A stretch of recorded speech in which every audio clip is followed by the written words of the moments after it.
Hello, ladies and gentlemen of YouTube. Chalupian here, one more time coming at you. We wanted to address one of the questions that we saw in the Facebook group. There was a question saying that, what are we supposed to do in our spiritual practices if we have no time? Meaning, we might lead a hectic life, we might have a very demanding job, we might have children to look after, we might have elderly people to look after. There might be so many things that are going to take our time and keep us away from practicing certain meditation techniques or certain out of body techniques. What are we supposed to do then? I believe this is a very important question. First of all, we must never stop doing whatever it is that we're supposed to be doing. Life can be summed up in one word: responsibility.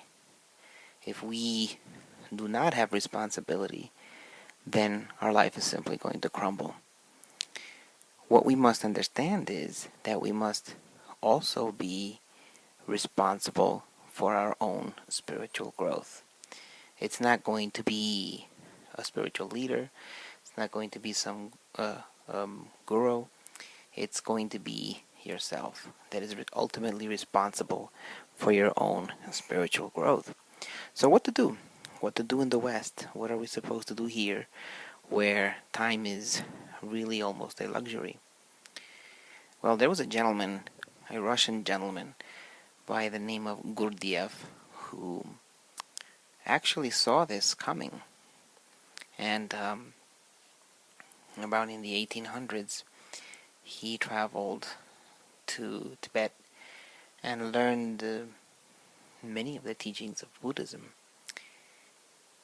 And he also decided to come to the Americas. And in the Americas, among many teachings that obviously he gave us one teaching that I believe addresses this situation for the West. The situation that we simply have no time.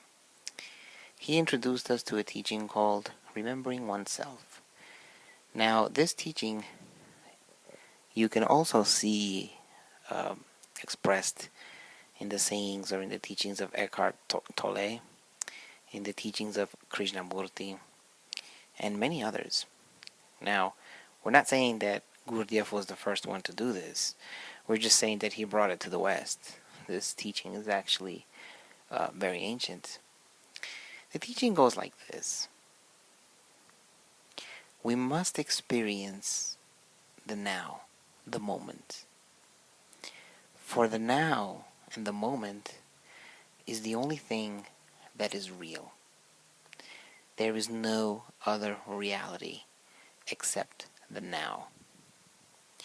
The past is a mental construct. The future is a mental construct. The only thing that is completely real is this instant, this moment. There are no many moments. There are no many instances. There has always been the now. So the future and the past are basically illusions. In the past are all our traumas, are all our worries, are all our angers, and in the future is all our anxiety, all our sadness, all our worries. In the now,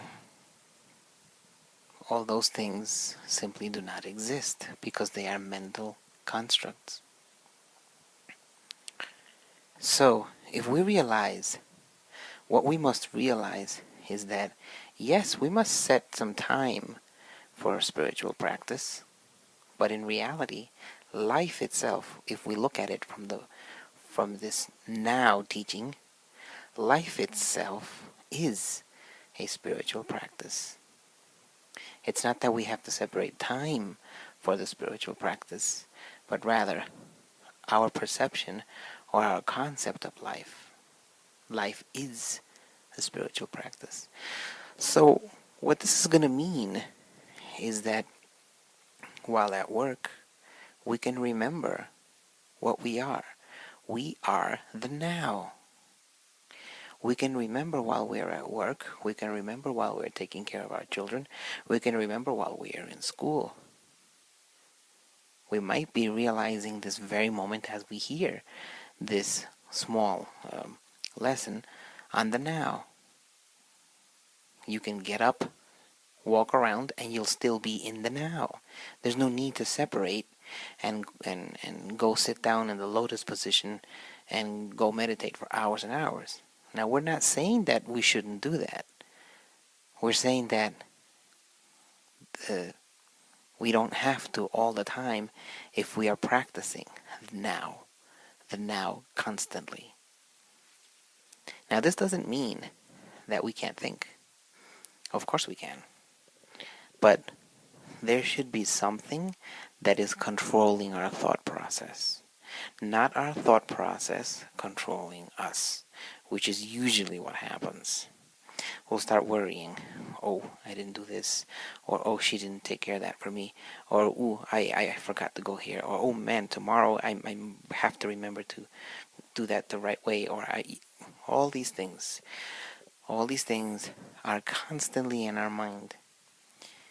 It is said that time, many esoteric masters, mystics, will tell you that time exists in the physical, in the etheric, in the astral, and in the mental plane. In the further planes, the divine planes like I like to call them, time does not exist. But guess what? There's a little secret. Time doesn't exist in the now. We can access the divine if we access the now. This is the beautiful part of this teaching, of this amazing wisdom. It's very comforting to know that, that we can actually be in touch with the divine with this simple yet very wise practice. So, that is our talk for today.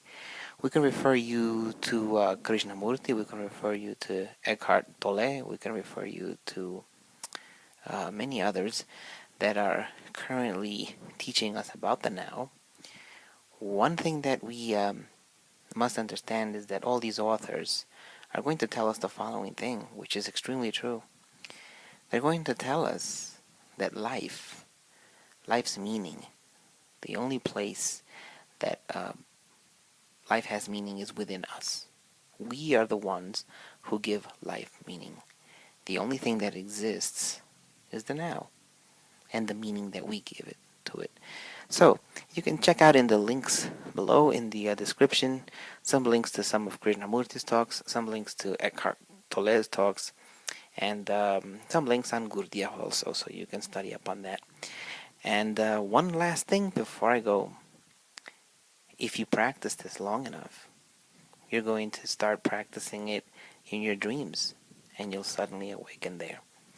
So, we're just going to leave you with that, and see you next time. And don't forget to subscribe, don't forget to hit like, and don't forget to favorite.